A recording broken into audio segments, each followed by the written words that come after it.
Hello friends, welcome to my channel. मैं निहारिका खंडेलवाल आज आपके सामने फिर से मौजूद हूँ you can heal your life के चैप्टर 16 के साथ।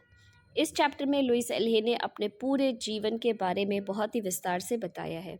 तो आइए सुनते हैं लुइस एल्हे के बारे में। वो कहती हैं कि जब मैं 18 महीने की छोटी सी बच्ची थी तो मैंने अपने माता पिता का तलाक होते देखा। मुझे ऐसा याद है कि वह बहुत बुरा अनुभव था। मुझे भय के साथ वे दिन याद आते हैं जब मेरी माँ एक घर में घरेलू नौकरानी के रूप में काम करने गई और मुझे बाहर भेज दिया। कहानी यह है कि मैं 3 सप्ताह तक बिना रोके रोती रही। मेरी देखभाल कर रहे लोग स्थिति को संभाल नहीं पाए और मेरी माँ को मुझे वापस ले जाने के अलावा और कोई व्यवस्था करने के लिए मजबूर होना पड़ा।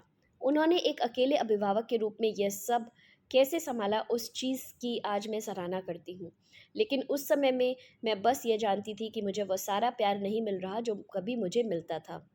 मैं कभी यह नहीं जान पाई कि मेरी माँ मेरे सौतेले पिता से प्रेम करती थी या उन्होंने सिर्फ हमें एक घर दिलाने के लिए उनसे शादी की। लेकिन वह कोई अच्छा कदम नहीं था। वह व्यक्ति यूरोप में जर्मनी के एक परिवार में काफ़ी क्रूरताओं के साथ पला बढ़ा था और उसे परिवार चलाने का कोई दूसरा तरीका नहीं आता था। मेरी बहन मेरी माँ के गर्भ में आ गई और फिर 1930 के दशक का अवसाद हमारे ऊपर आ गया और हमने खुद को एक हिंसक घर में मजबूर पाया। मैं उस समय 5 वर्ष की थी। इस स्थिति को और बदतर बनाते हुए लगभग इसी समय एक पड़ोसी ने मेरे साथ रेप किया। डॉक्टर की जांच अब भी मेरे दिमाग में ताज़ा है। उतना ही अदालत का वह केस जिसमें मैं मुख्य गवाह थी। उस व्यक्ति को 15 वर्षों की कारावास की सज़ा हुई। मुझे बार बार ये कहा गया कि यह तुम्हारी गलती थी। इसलिए मैंने कई वर्ष इस डर में गुजारे कि जब वह जेल से छूटेगा तो मेरे पास आएगा और मुझसे अपने जेल जाने का बदला लेगा। मेरा अधिकांश बचपन शारीरिक और यौन दुर्व्यवहार को झेलते हुए बीता। साथ ही बहुत कठिन काम भी करना पड़ता था। मेरी छवि अपनी नज़रों में गिरती और गिरती गई और लगता था कि मेरे लिए कुछ भी सही नहीं हो रहा। मैंने इस दृष्टिकोण को बाहरी दुनिया में अभिव्यक्त करना शुरू कर दिया। चौथी कक्षा में मेरे साथ ऐसा वाक़या हुआ जो बिल्कुल मेरी ज़िंदगी जैसी थी, कुछ वैसा था। एक दिन हमारे स्कूल में पार्टी हो रही थी और वहाँ बहुत सारे केक आए हुए थे। मुझे छोड़कर उस स्कूल के अधिकतर बच्चे अच्छे मध्यम वर्गीय परिवार के थे। मैं बहुत ख़राब कपड़े पहने हुए थी और बाल भी अजीब तरीके से कटे हुए थे। हमने कभी केक नहीं खाया था, हम उसे खरीद नहीं सकते थे। एक बूढ़ी पड़ोसी महिला मुझे हर सप्ताह 10 सेंट और मेरे जन्मदिन तथा क्रिसमस पर $1 देती थी। वे 10 सेंट परिवार की बजट में चले जाते थे और डॉलर से डाइम स्टोर से वर्ष भर के लिए मेरे अंतर्वस्त्र खरीदे जाते थे। तो उस दिन स्कूल में पार्टी थी और वहाँ इतने सारे केक थे कि जब वे काटे जा रहे थे तो कुछ बच्चों को, जो लगभग हर दिन केक खा सकते थे, 2 या 3 पीस मिल रहे थे। आखिरकार जब टीचर मेरे पास आई तो केक समाप्त हो चुका था क्योंकि मैं आखिरी थी और एक भी पीस केक नहीं बचा था। अब मैं स्पष्ट रूप से देख सकती हूँ कि वह मेरे पहले से पुष्ट धारणा, मेरी अपनी अफर्मेशंस, जो कि मैं बोलती थी कि मैं बेकार हूँ और कुछ भी पाने योग्य नहीं हूँ, उसने मुझे पंक्ति में सबसे आखिर में खड़ा किया और मुझे केक नहीं मिला। वह मेरा दृष्टिकोण था, वे सब मेरी धारणाओं को प्रदर्शित कर रहे थे। जब मैं 15 वर्ष की थी तो मैं यौन शोषण और सहन नहीं कर पाई और घर तथा स्कूल से भाग गई। एक जगह मुझे वेट्रेस की नौकरी मिली। वह उन भारी कामों से काफ़ी आसान लगी जो मुझे घर में करने पड़ते थे। प्रेम और स्नेह से वंचित होने और स्वाभिमान के रसातल में होने की वजह से मैंने अपनी इच्छा से हर उस व्यक्ति को अपना शरीर सौंप दिया जिसने मेरे साथ अच्छा व्यवहार किया और अपने 16वें जन्मदिन के ठीक बाद मैंने एक बच्ची को जन्म दिया। मुझे लगा कि उसे पालना असंभव था। किसी तरह मुझे उसके लिए एक अच्छा प्रेम भरा घर मिल गया। मुझे एक निसंतान दंपत्ति मिले जिन्हें एक बच्ची की चाह थी। मैं अंतिम 4 महीने उनके साथ रही और जब मैं अस्पताल गई तो मैंने उनके नाम पर अपने बच्चे को जन्म दिया। ऐसी परिस्थितियों में मैंने अब कभी मातृत्व की खुशियों का अनुभव नहीं किया, बस क्षति और अपराध बोध तथा शर्मिंदगी की भावना महसूस की। उस समय वह बस एक लज्जाजनक समय था जिससे जितनी जल्दी हो सके निकलना था। मुझे बस अपने मुझे बस उसके पैरों की बड़ी बड़ी उंगलियां याद हैं जो मेरी तरह असाधारण थी। अगर हम कभी मिले तो मैं उसके पैरों की उंगलियां देखकर पहचान जाऊंगी। जब बच्ची 5 दिनों की थी तभी मैं वहाँ से चली आई। मैं तुरंत घर लौट आई और अपनी माँ, जो अब भी पीड़ित थी, से कहा, चलो अब तुम्हें यह सब सहने की कोई ज़रूरत नहीं है, मैं तुम्हें यहाँ से निकालूंगी। वह मेरी 10 वर्षीय बहन को अपने पिता के साथ रहने के लिए छोड़कर मेरे साथ चली आई। मेरी बहन हमेशा अपने पिता की प्रिय रही थी। अपनी माँ को एक छोटे से होटल में नौकरानी की नौकरी दिलाने और उसे एक अपार्टमेंट में रखने जहाँ वह स्वतंत्र और सहज थी के बाद मुझे लगा कि मेरे कर्तव्य पूरे हो गए हैं। मैं अपनी एक महिला मित्र के साथ 1 महीने रहने के लिए शिकागो चली गई और 30 वर्ष तक नहीं लौटी।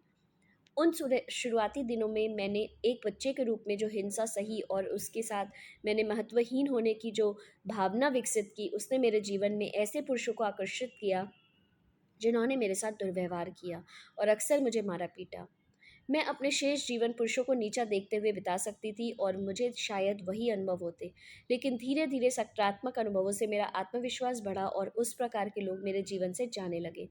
अब वे मेरे पुराने विचारों से मेल नहीं खाते थे।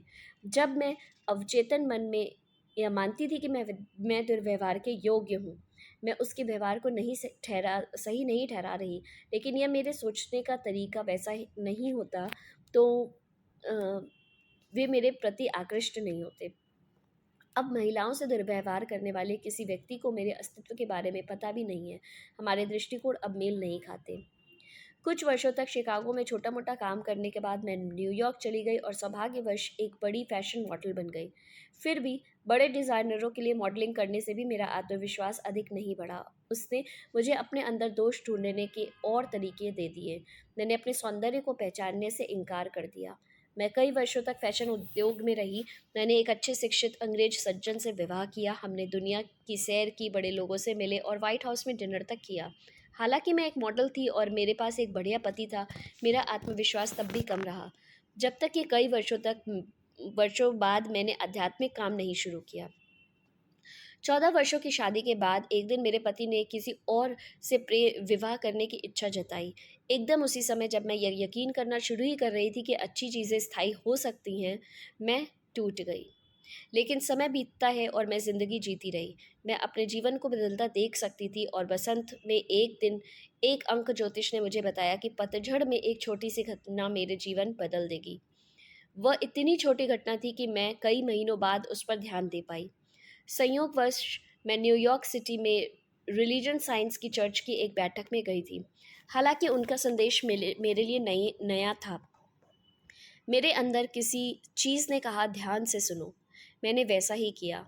मैं न केवल संडे सर्विसेज में गई बल्कि उनकी साप्ताहिक कक्षाएं भी लेना शुरू कर दिया। सौंदर्य और फैशन की दुनिया से मेरी दिलचस्पी समाप्त होती जा रही थी। मैं कब तक अपनी कमर के नाप या अपनी भौं के आकार को लेकर चिंतित रह सकती थी।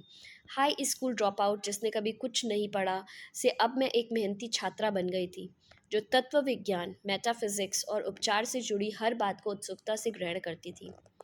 रिलीजियस साइंस का चर्च मेरे लिए एक नया घर बन गया। हालांकि मेरा अधिकांश जीवन पहले की तरह चल रहा था, इस नए पाठ्यक्रम ने मेरा अधिक से अधिक समय लेना शुरू कर दिया। 3 वर्ष बाद मैं चर्च के लाइसेंस शुदा प्रैक्टिशनर का आवेदन देने के योग्य हो गई। मैंने वह परीक्षा पास कर ली और कई वर्ष पहले यहीं से मैंने एक चर्च काउंसलर के रूप में शुरुआत की। वह एक छोटी शुरुआत थी। उस समय तक मैं एक ध्यानी बन गई। अब मैंने अपने लिए कुछ और विशेष करने का फैसला किया। न्यूयॉर्क सिटी में मेरे जीवन में कोई बाधा नहीं रही जैसे कि पहले होती थी। रात को भोजन के पश्चात हम सभी अपने अपने कमरों में पढ़ाई के लिए जाते थे। मैं कैंपस में सबसे बड़ी उम्र की छात्रा थी और मैंने उसके प्रत्येक क्षण का आनंद उठाया। वहाँ धूम्रपान, शराब या नशीले पदार्थों पर प्रतिबंध था और हम दिन में 4 बार ध्यान करते थे। जिस दिन मैं वहाँ से निकली, हवाई अड्डे पर सिगरेट के धुएं से मुझे ऐसा लगा कि मैं बेहोश हो जाऊंगी। वापस न्यूयॉर्क में मैं अपने जीवन में फिर से लौट आई। जल्दी ही मैंने प्रशिक्षण कार्यक्रम शुरू किया। मैं तमाम सामाजिक गतिविधियों में बहुत सक्रिय हो गई। मैंने उनकी दोपहर की बैठकों में भाषण देना और ग्राहकों को देखना शुरू कर दिया। यह तेजी से पूर्णकालिक करियर के रूप में बदल गया। मैं जो काम कर रही थी उसे एक छोटी सी पुस्तक हील योर बॉडी के रूप में संकलित करने के लिए प्रेरित हुई, जिसके आरंभ में शरीर की बीमारियों के लिए तत्व विज्ञान संबंधी कारणों की एक सरल सूची है। पता लगा कि उनको कैंसर हो गया है। 5 वर्ष की आयु में बलात्कार की शिकार और दुर्व्यवहार पीड़ित बच्चे की मेरी पृष्ठभूमि के साथ यह कोई आश्चर्य की बात नहीं थी कि मुझे योनि के पास कैंसर हुआ। हर किसी की तरह अपनी बीमारी के बारे में सुनकर मैं पूरी तरह घबरा गई। फिर भी ग्राहकों के साथ इतने दिनों तक काम करने के बाद मैं जानती थी कि मानसिक उपचार कारगर होता है और मुझे अपने आप को यह साबित करने का अवसर मिल रहा था। आखिरकार मैंने मानसिक प्रारूपों पर एक पुस्तक लिखी थी और मैं जानती थी कि कैंसर लंबे समय तक रखी हुई नाराज़गी का रोग है, जब तक वह अंततः शरीर को खा ना जाए। मैं अपने बचपन में उनके प्रति सारे गुस्से और नाराज़गी को समाप्त करने से इनकार कर रही थी। व्यर्थ करने के लिए समय नहीं था और मेरे पास करने को बहुत कुछ था। असाध्य रोग जो बहुत से लोगों के लिए इतना डरावना है, मेरे लिए ये अर्थ रखता है कि इस स्थिति को किसी भी बाहरी उपाय द्वारा ठीक नहीं किया जा सकता और हमें उसका उपचार करने के लिए अपने अंदर जाना चाहिए। यदि कैंसर से छुटकारा पाने के लिए मेरा ऑपरेशन होता और मैं उसे उत्पन्न करने वाले मानसिक विचारों से छुटकारा नहीं पाती, तो डॉक्टर बस लुइस को काटते रहते जब तक कि उसमें कुछ ना बचता। मुझे वह विचार पसंद नहीं आया। यदि मैं कैंसर की वृद्धि को समाप्त करने के लिए ऑपरेशन करवाती और साथ ही कैंसर के लिए जिम्मेदार मानसिक विचार को भी साफ कर लेती, तो वह लौट कर नहीं आ सकता था। यदि कैंसर या अन्य कोई बीमारी लौट कर आती है, तो मैं नहीं मानती कि यह उसके पूरी तरह ठीक न होने के कारण होता है, बल्कि इसलिए कि रोगी कोई मानसिक परिवर्तन नहीं करता। वह बस उस बीमारी को फिर से उत्पन्न कर लेता है, शायद शरीर के किसी और अंग में। मैं ये भी मानती हूँ कि यदि मैं कैंसर को उत्पन्न करने वाले मानसिक दृष्टिकोण को ठीक कर पाऊँ, तो मुझे ऑपरेशन की ज़रूरत भी नहीं पड़ेगी। इसलिए मैंने डॉक्टरों से समय मांगा और डॉक्टर ने अनिच्छा से मुझे 3 महीने दिए। जब मैंने उनसे कहा कि मेरे पास पैसे नहीं हैं, मैंने तत्काल अपने उपचार की जिम्मेदारी ली। मैंने अपनी उपचार प्रक्रिया में मदद के लिए वैकल्पिक तरीके खोजने का हर संभव प्रयास किया, जितना मैं पढ़ या ढूंढ सकती थी। मैं कई हेल्थ फूड स्टोरों में गई और कैंसर के विषय पर उनके पास मौजूद पुस्तकें खरीदी। मैं पुस्तकालय गई और खूब पढ़ा। मैंने फुट रिफ्लेक्सोलॉजी और कॉलन थेरेपी के बारे में पढ़ा और मुझे लगा कि ये दोनों मेरे लिए लाभदायक होंगे। ऐसा लग रहा था कि मैं बिल्कुल सही लोगों के पास जा रही हूँ। फुट रिफ्लेक्सोलॉजी के बारे में पढ़ने के बाद मैं एक प्रैक्टिशनर खोजना चाहती थी और मैंने एक लेक्चर सुना, और जबकि मैं आम तौर पर पहली पंक्ति में बैठती थी, उस रात मुझे पीछे बैठना पड़ा। 1 मिनट के अंदर एक व्यक्ति आया और मेरी बगल में बैठ गया। सोचिए कि क्या हुआ। वह एक फुट रिफ्लेक्सोलॉजिस्ट था। वह 2 महीनों तक 1 सप्ताह में 3 बार मेरे पास आया और उससे काफ़ी मदद मिली। मैं जानती थी कि मुझे अपने आप से और अधिक प्रेम करना होगा। मेरे बचपन में बहुत कम प्रेम था और किसी ने मुझे अपने बारे में अच्छा महसूस नहीं करने दिया। मैंने लगातार मुझे निशाना बनाने और मेरी आलोचना करने के उनके व्यवहारों को अपना लिया था, जो मेरी दूसरी प्रकृति बन गई थी। मैंने प्रशिक्षण कार्य करते समय यह एहसास किया था कि मेरे लिए अपने आप से प्रेम करना और अपने आप को स्वीकार करना ठीक था और यहाँ तक कि अनिवार्य था। फिर भी मैंने उसे अनदेखा किया। जैसे आप ये कहते हैं कि आप कल से डाइटिंग शुरू कर लेंगे, लेकिन अब मैं उसकी उपेक्षा नहीं कर सकती थी। सबसे पहले मेरे लिए ऐसी चीज़ें करना बहुत कठिन था, जैसे दर्पण के सामने खड़े होकर ऐसी चीज़ें कहना कि लुइस, मैं तुम्हें प्यार करती हूँ, मैं वास्तव में तुम्हें प्यार करती हूँ। लेकिन जब मैं ऐसा करती रही, तो मैंने पाया कि मेरे जीवन में ऐसी कई परिस्थितियाँ आई जिसमें अतीत में मैं खुद को महत्वहीन समझने लगती, और अब दर्पण के अभ्यास और दूसरे अभ्यासों की वजह से मैं वैसा नहीं कर पा रही थी। मैं कुछ प्रगति कर रही थी। मैं जानती थी कि मुझे उन नाराज़गियों को ख़त्म करना है जो मैं बचपन से ढोए आ रही थी। मेरे लिए उस दोषारोपण को भूल जाना बहुत ज़रूरी था। हाँ, मेरा बचपन बहुत कठिन था, जिसमें मेरे साथ काफ़ी मानसिक, शारीरिक और यौन दुर्व्यवहार हुआ था। लेकिन कई वर्ष पहले की बात थी और आज मेरे द्वारा अपने साथ उस प्रकार का व्यवहार करने का अब तक का कोई बहाना नहीं था। मैं कैंसर की वृद्धि के साथ अपने शरीर को खा रही थी, क्योंकि मैंने क्षमा नहीं किया था। मेरे लिए अब उन घटनाओं से परे जाना और यह समझना शुरू करने का समय था कि किस प्रकार के अनुभव ने वैसे लोगों को उत्पन्न किया होगा जो एक बच्चे के रूप में जो एक बच्चे से उस रूप में व्यवहार करते हैं। एक अच्छे थेरेपिस्ट की मदद से मैंने तकियों को पीटते हुए और क्रोध से चिल्लाते हुए सारे पुराने व दबे हुए गुस्से को बाहर निकाला। इसके बाद मैंने उन कहानियों के टुकड़ों को जोड़ना शुरू किया जो मेरे माता पिता ने अपने बचपन के बारे में सुनाई थी। मैंने उनके जीवन की एक वृहद तस्वीर देखनी शुरू की। मेरी बढ़ती समझ और एक वयस्क दृष्टिकोण से मेरे अंदर उनकी पीड़ा के लिए दया उत्पन्न होने लगी और शिकायत धीरे धीरे समाप्त होने लगी। इसके अलावा मैंने इतने वर्षों में जो जंक फूड खाए थे, उनसे अपने शरीर की शुद्धिकरण और उसे विषमुक्त करने में मदद करने के लिए मैंने एक अच्छे पोषण विशेषज्ञ की सलाह ली। मुझे पता चला कि जंक फूड शरीर में जमा होकर विषैले तत्व उत्पन्न करते हैं। जंक विचार मन में जमा होकर विषैली परिस्थितियां उत्पन्न करते हैं। मुझे खूब हरी सब्जियों के साथ एक नपा तुला आहार दिया गया। मेरा ऑपरेशन नहीं हुआ, लेकिन इन सभी व्यापक मानसिक और शारीरिक शुद्धिकरण के फलस्वरूप मेरे डायग्नोसिस के 6 महीने बाद चिकित्सा शास्त्र को भी उस बात से सहमत होना पड़ा जो मैं पहले से जानती थी, कि मेरे अंदर कैंसर का नामो निशान नहीं था। अब मैं अपने व्यक्तिगत अनुभव से जानती थी कि यदि हम अपने सोचने, मानने और करने के तरीकों को बदलने के इच्छुक हों तो रोग ठीक हो सकता है। कभी कभी जो हमें एक बड़ी त्रासदी लगती है, वह हमारे जीवन की सबसे अच्छी बात होती है। मैंने उस अनुभव से बहुत कुछ सीखा और मैं एक नए रूप में अपने जीवन को महत्व देने लगी। मैं ये देखने लगी कि मेरे लिए वास्तव में क्या महत्वपूर्ण है, और मैंने आखिरकार हरियाली विहीन न्यूयॉर्क शहर और उसके उग्र मौसम को छोड़कर जाने का फैसला किया। मेरे कुछ ग्राहकों ने कहा कि यदि मैं उन्हें छोड़कर गई तो वे मर जाएंगे, और मैंने उन्हें आश्वस्त किया कि मैं उनकी प्रगति देखने के लिए वर्ष में 2 बार वहां आऊंगी। फिर टेलीफोन से हम कहीं भी पहुंच सकते हैं। इसलिए मैंने अपना व्यवसाय समेटा और कैलिफोर्निया की रेलगाड़ी पकड़ ली। मैंने लॉस एंजल्स को आरंभिक बिंदु के रूप में इस्तेमाल करने का फैसला किया। हालांकि बहुत वर्षों पहले मैं यहीं जन्मी थी।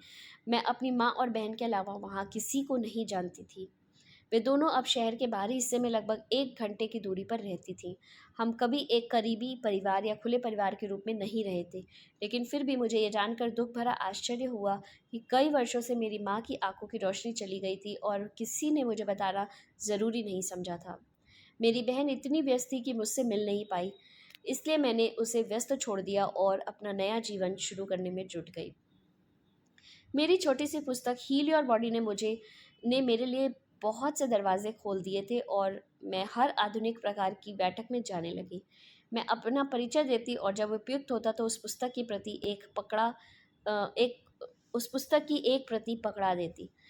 पहले 6 महीने तक मैं समंदर के किनारे खूब जाती थी, क्योंकि मुझे पता था कि जब मैं व्यस्त हो जाऊंगी तो मेरे पास ऐसा आनंद उठाने का कम समय होगा। धीरे धीरे ग्राहक आने लगे। मुझे कई जगह भाषण देने के लिए निमंत्रण मिले और स्थितियां सुधरने लगीं। लॉस एंजल्स ने मेरा स्वागत किया। कुछ ही वर्षों में मैं एक प्यारे से घर में चली गई। लॉस एंजल्स में मेरी नई जीवन शैली मेरे शुरुआती जीवन से बिल्कुल विपरीत और जागरूकतापूर्ण थी। वाकई सब कुछ सही चल रहा था। हमारा जीवन कितनी तेजी से पूरी तरह बदल सकता है। एक रात को मेरे पास बहन का फ़ोन आया, 2 वर्षों में पहला फ़ोन। उसने मुझे बताया कि अंधी और लगभग बहरी हो चुकी हमारी माँ, जो अब 90 वर्ष की हो चुकी थी, गिर गई है और उसकी कमर टूट गई है। एक पल में मेरी माँ एक मजबूत स्वतंत्र महिला से पीड़ा में कराती एक असहाय बच्ची में बदल गई थी। उनकी पीठ टूट गई और साथ ही मेरी बहन के चारों ओर गोपनीयता की दीवार भी तोड़ दी। आखिरकार हमारी बातचीत शुरू हुई। मैंने पाया कि मेरी बहन को भी कमर की गंभीर समस्या है, जिससे उसे बैठने और चलने में परेशानी होती थी और जिसकी वजह से उसे काफ़ी पीड़ा थी। वो चुपचाप सहती थी, लेकिन उसके पति को पता नहीं था कि वह बीमार है। अस्पताल में 1 महीना बिताने के बाद मेरी माँ घर जाने के लिए तैयार थी, लेकिन वह किसी भी प्रकार अपनी देखभाल नहीं कर सकती थी, इसलिए वह मेरे साथ रहने चली आई। यद्यपि जीवन की प्रक्रिया पर भरोसा करती थी, लेकिन मैं नहीं जानती थी कि मैं ये सब कैसे संभाल पाऊंगी।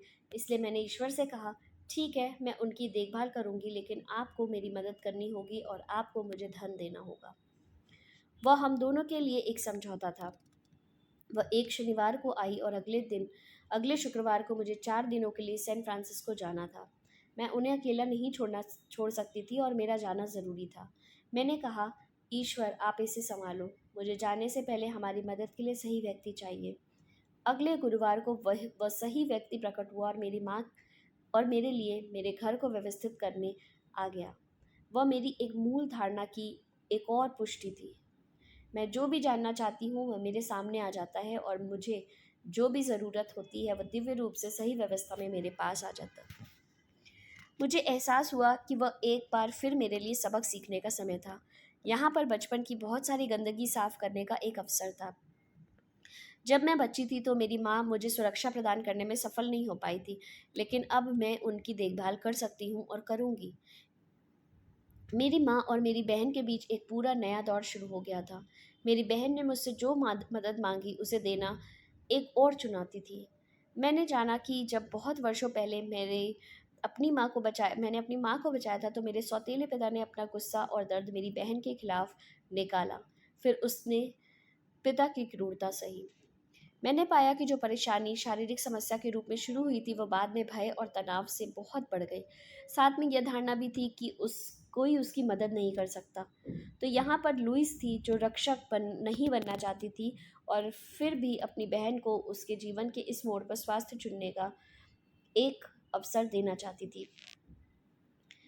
धीरे धीरे उलझन सुलझने लगी और अब तक जारी है। हम एक एक कदम आगे बढ़ रहे हैं। जैसे जैसे मैं सुरक्षा का माहौल प्रदान करती हूँ, साथ ही स्वास्थ्य के कई रास्ते खुल जाते हैं। दूसरी ओर मेरी माँ बहुत अच्छी प्रकार से प्रतिक्रिया देती है। वह दिन में 4 बार सामर्थ्य अनुसार व्यायाम करती है। उनका शरीर मजबूत और अधिक लचीला होता जा रहा है। मैंने उन्हें एक हियरिंग एड दिलाई और उनके जीवन में दिलचस्पी बढ़ गई। मैंने उनकी एक आंख से मोतियाबिंद निकलवाने के लिए उन पर जोर डाला। उनके लिए फिर से देखना शुरू करना और हमारे लिए उनकी आंखों से दुनिया देखना कितना आनंददायक है। वह फिर से पढ़ पाने पर खुश है। मेरी माँ और मैंने बैठकर एक दूसरे से बात करने का समय निकालना शुरू किया, जैसे हमने पहले कभी नहीं किया था। हमारे बीच एक नई समझ विकसित हुई। आज हम दोनों अधिक मुक्त हो गए हैं, क्योंकि हम साथ साथ रोते, हंसते और गले लगते हैं। कभी कभी मुझे लगता है कि मेरे पास साफ करने का अभी और भी कुछ है। तो दोस्तों, लुइस एल्हे ने इस चैप्टर में पूरे तरीके से अपने जीवन को डिटेल में लिखा है, डिस्क्राइब किया है। आई होप आपको उनकी इस स्टोरी से प्रेरणा मिली होगी कि किस तरीके से अगर हम चाहें तो अपनी बड़ी से बड़ी बीमारियों को दूर कर सकते हैं, सिर्फ अपने थॉट को चेंज करके, सिर्फ अपने पैटर्न को चेंज करके। लोगों ने इसे प्रूफ किया है और आप भी इसे प्रूफ कर सकते हैं। तो मैं उम्मीद करती हूँ कि आपको ये बुक सीरीज़ पसंद आई होगी।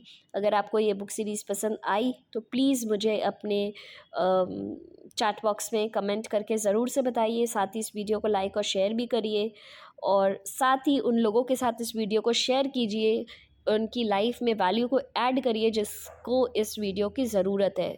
ये वीडियो हो सकता है किसी की लाइफ में परिवर्तन कर सके। इस स्टोरी से प्रभावित होकर, लुइस एल्हे की स्टोरी से प्रभावित होकर, हो सकता है कि कोई अपनी लाइफ में चेंजेस को ला सके। तो किसी की लाइफ में एक पॉजिटिव चेंज लाने का रीज़न बनिए और इस वीडियो को ज़्यादा से ज़्यादा शेयर करिए। मिलती हूँ मैं आपसे अगले वीडियो में किसी और बुक के साथ या किसी और नई लर्निंग के साथ। Thank you so much.